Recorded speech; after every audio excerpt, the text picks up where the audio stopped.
Terror camps and infrastructure still exist on the other side of the LC. Now, for terrorism to come down or incidents of terrorist-related activities to come down, obviously those camps also on the other side have to get dismantled.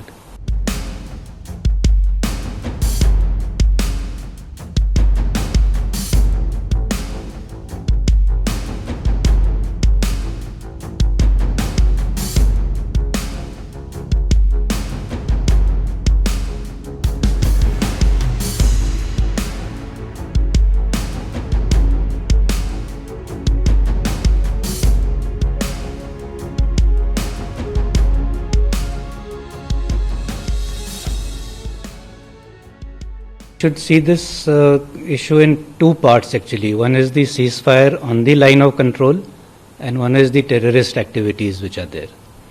Now, as far as the ceasefire is concerned, there was an official agreement right from understanding. I won't even call it an agreement. From 2003, there was nothing in writing, there was nothing which was signed that we will have a ceasefire on the LC. But from 2003, initially it was successful, but by and by the firing only increased. And we reached a stage in the last few years, 2016, 17, right up to 20, where the violations were in the thousands, 3,000 a year, 4,000 a year. So obviously there was no point of having such a loose kind of understanding. And these violations were not helping anyone. Especially it was not contributing to peace and development.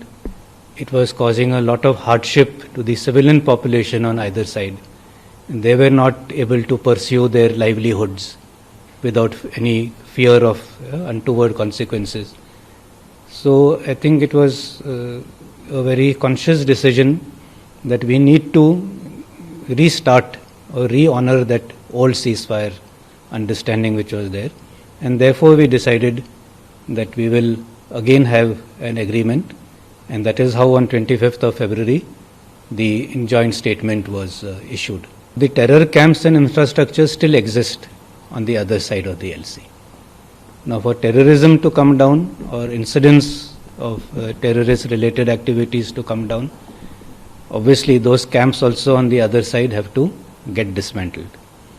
And it is only when the snows melt will we come to know how serious Pakistan is about dismantling this terror infrastructure and sending or putting people across. But we also have some of the local terrorists who increasingly feel marginalized.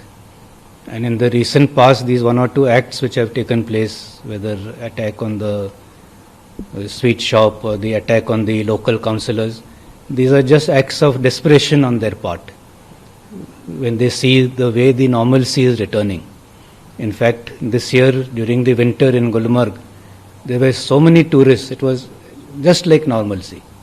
And a room which is normally available for 2,000 or 3,000 rupees was going for 15,000 rupees. That is the kind of rush which was there. That is the kind of normalcy which was there. So obviously they are trying to spoil the atmosphere by these random acts of terror.